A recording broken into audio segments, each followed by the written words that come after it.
네, 여러분 안녕하십니까. 11월 7일 월요일 아침 매일 성경 묵상 함께 나누겠습니다. 오늘은 다니엘 3장으로 넘어가서 1절에서 18절까지 말씀만 함께 보겠는데요. 제가 3절까지를 봉독해 드리겠습니다. 느부갓네살 왕이 금으로 신상을 만들었으니 높이는 60규빗이요 너비는 6규빗이라 그것을 바벨론 지방의 두라 평지에 세웠더니 느부갓네살 왕이 사람을 보내어 총독과 수령과 행정관과 모사와 재무관과 재판관과 법률사와 각 지방 모든 관원을 느부갓네살 왕이 세운 신상의 낙성식에 참석하게 하며 이에 총독과 수령과 행정관과 모사와 재무관과 재판관과 법률사와 각 지방 모든 관원이 느부갓네살 왕이 세운 신상의 낙성식에 참석하여 느부갓네살 왕이 세운 신상 앞에 서니라. 아멘. 오늘 본문 내용을 중심으로 거대한 금신상이라는 제목으로 말씀을 증거하겠습니다.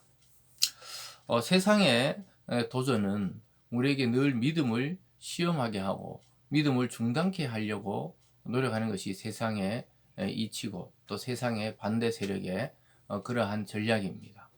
그래서 오늘 이 내용을 보면요, 다니엘이 분명히 그 환상 속에, 꿈 속에 금신상이 무너뜨려지고 또 멸망한다는 것을 이야기했는데도 불구하고 느부갓네살 왕은 오히려 자기의 그 통치와 또 자기의 능력을 과시하기 위해서 거대하게 금으로 만든 신상을 두라 평지라는 곳에 세우는 장면이 오늘 나타납니다. 이 세상은 이렇다는 것을 보여줍니다. 하나님의 사람이 분명하게 앞으로의 역사를 보여줬죠. 환상 가운데 온 그것은 앞으로의 올 제국들 또 앞으로의 올 나라들의 특징과 멸망과 다시 일어남과 이런 것들을 다 예언을 해줬는데도 불구하고 느부갓네살은 여전히 자기는 영원히 죽지 않은 것처럼 또 이 거대한 제국을 다스리다 보니까 자기의 충성을 강요하기 위해서 금신상을 만들어 세운 것을 보게 됩니다. 오늘날 또 많은 사람들이 거대한 나무, 거대한 또는 어떤 조각, 또 거대한 그런 건물들 이런 걸 보면서 마음으로 우와 하는 경우가 있죠. 이것이 어떻게 보면은 마음으로 세운 우상들일 수가 있습니다. 거기에 감탄하고 거기에 절을 하고 거기에 막 자세히 보면 사람이 만든 건데 그게 신일 수가 없죠. 신이라면 스스로 존재해야 되는데 이 아무리 거대한 신상이라도 이 사람이 만든 것 아닙니까? 사람이 만든 것이 신이 될 수 없죠. 신이 사람을 만드는 것이죠. 어쨌든 이 거대한 금신상을 세운다는 것은 이제 점점 하나님에 대한 신앙이 저항을 받는다는 것을 보여줍니다. 왜냐? 금신상에 절하라는 거예요. 왕의 명령이란 것입니다. 오늘 첫 번째로 그래서 금신상에 절하기를 강요하는 그러한 명령을 내리는 느부갓네살 왕의 모습을 보게 되는데요. 아까 1절 끝에 보면은 그것을 바벨론 지방의 두라 평지에 세웠더라. 그리고 모든 지방의 관원과 또 법률과 또 자기들 행정을 맡아보는 자들을 다 모으고 낙성식을 하게 됩니다. 즉 왕공식을 하는 모습을 보게 되죠. 그래서 그 3절 끝에 보면은 왕이 세운 신상의 낙성식에 참여한 느부갓네살 왕이 세운 신상 앞에 딱 서게 됩니다. 신상 앞에 딱 도열해서 서니까 왕이 명령을 내려요. 5절입니다. 너희는 나팔과 피리와 수금과 사면금과 양금과 생황과 및 모든 악기 소리를 들을 때 엎드려 느부갓네살 왕이 세운 금신상에 절하라. 누구든지 엎드려 절하지 아니하는 자는 즉시 명렬히 타는 풀무불에 던져 넣으리라 하였더라. 요즘 말로 하면 막 펄펄 끓는 용광로불에다가 던져 넣겠다는 거예요.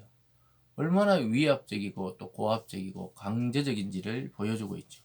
이것은 금신상을 통해 자기의 통치를 정통성을 세우기도 하고 통치를 원활하기 위한 이 왕들의 수단입니다.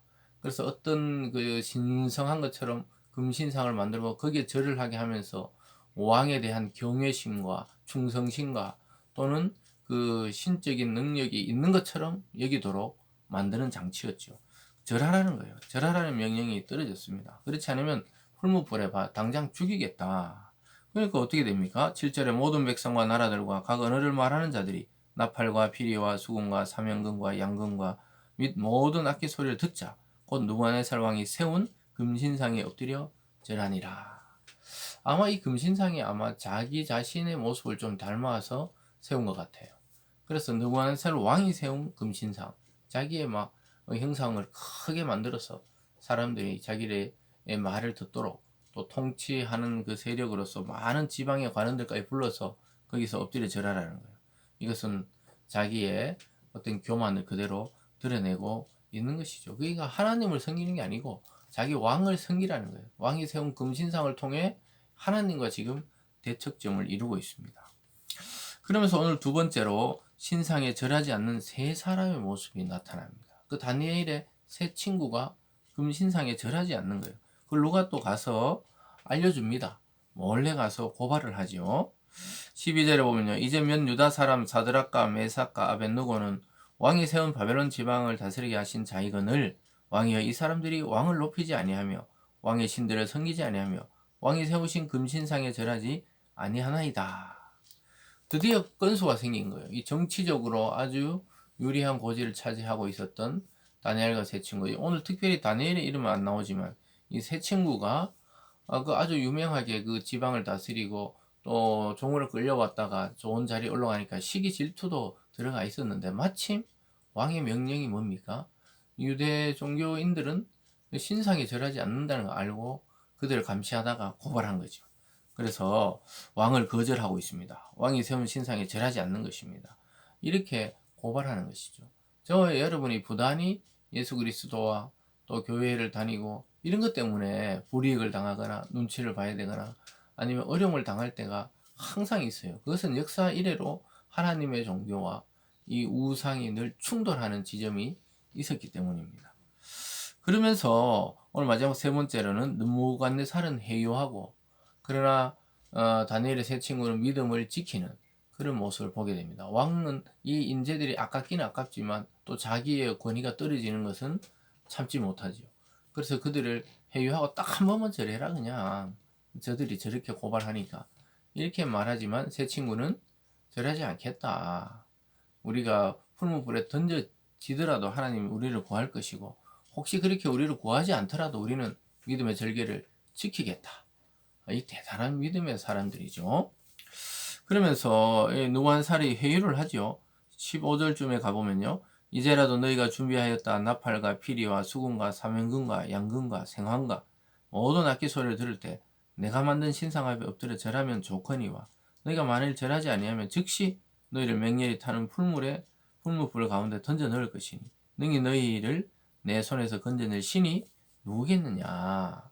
너 그 풀무불 들어가면 그 불타는 그 불이 계속 타고 있는 용광로에 들어가 살 수 있겠냐? 어떤 신이 그것을 구원할 수 있겠냐? 이렇게 이야기하면서 그냥 한번 눈 딱 감고 절해라는 거예요. 여러분 보통 세상이 믿음의 사람을 유혹할 때 딱 한번 그냥 눈 감고 아무도 모른다. 눈 감고 그 일을 해라. 또 눈 감고 그냥 한번 봐주라. 이렇게 이야기할 때가 많죠. 그랬을 때 이 믿음의 친구들은 다니엘처럼 또는 이 하나님의 사람들처럼 똑같이 그들은 믿음의 이야기를 합니다. 17절에 보면요. 왕이여 우리가 섬기는 하나님이 계시다면 우리를 맹렬히 타는 풀무불 가운데서 능히 건져내시겠고 왕의 손에서도 건져내시리라. 왕이여 우리는 그렇게 하지 않겠습니다. 우리가 믿는 하나님이 살아계시다면 우리를 풀무불 가운데서 건져내고 또 왕의 그 악한 손에서도 계획에서도 건져낼 것이다. 이렇게 담대하게 왕 앞에서 이야기하고 있습니다.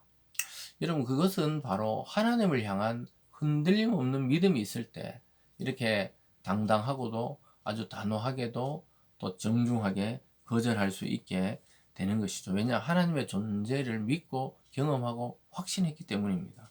18절이 더 위대하죠. 18절은 뭐 그렇게 하지 아니하실지라도 즉 하나님 우리를 거기서 건져내지 않는다면 우리가 죽음도 하나님의 뜻이 있다고 이야기하는 것이죠. 왕이여 우리가 왕의 신들을 섬기지도 아니하고 왕이 세우신 금신상에 절하지도 아니할 줄을 아옵소서. 그리 아니해도 우리는 거기서 만약에 죽는다 하여도 우리 하나님을 배반하지 않겠다. 이러한 믿음을 보입니다. 결국 하나님이 나중에 보면 그들의 손에서 구해내죠. 근데 어쨌든 이 믿음의 이 신앙의 절개는 어디서부터 오느냐? 하나님의 주권과 하나님의 말씀을 믿는 것과 하나님의 능력을 신뢰하는 데서부터 이러한 당당한 믿음이 나오게 됩니다. 그러니까 저와 여러분도 이 세상을 살아갈 때 하나님의 말씀과 능력과 권능에 대한 믿음이 없다면 하나님의 존재에 대해서 확신이 없다면 이렇게 당당하게 세상의 문화나 또 세상의 유혹들을 거절하기가 어려워지겠죠. 사랑하는 여러분, 오늘 이 거대한 금신상을 세워놓고 거기에 절하라고 하는 이 지금은 신상이 아니라 이 거대한 하나님과 반대되는 문화가 지금 이 세상에 급속도로 퍼져가고 있습니다. 이럴 때 우리가 필요한 것은 저항의 정신이 필요한 것입니다. 믿음을 가지고 거룩한 저항이 필요한 것입니다. 저와 여러분, 오늘 하루도 이 거대한 금신상 같은 세상에 정말 환상적이고 이상적이고 소망을 줄 것처럼 포장한 이 거짓 돈과 명예와 권력과 정치와 또 이 세상의 문화들을 거절하고 하나님이 주신 것으로 만족하는 오늘 하루 되시길 주님의 이름으로 축복합니다. 기도하겠습니다. 사랑의 하나님 아버지, 거대한 금신상에 절하지 않으면 죽이겠다고 하는 그 왕 앞에서도 차라리 풀무불에 들어갈지언정 그 우상에 절하지 않겠다는 이 믿음의 절개를 지키는 다니엘의 세 친구를 통해 하나님 우리에게 이 세상에 도전이 있게 하시고 믿음의 거룩한 저항이 있게 하시고 하나님의 존재에 대한 확신이 있게 하여 주시옵소서. 그래서 이 썩어져 가고 또 점점 하나님을 멀리하려는 이 세상의 문화에 물들지 아니하고 믿음의 그 순수함을 지켜나가는 우리 모든 성도들 될 수 있도록 인도하여 주시옵소서. 감사드리며 예수님 이름으로 기도드리옵나이다. 아멘.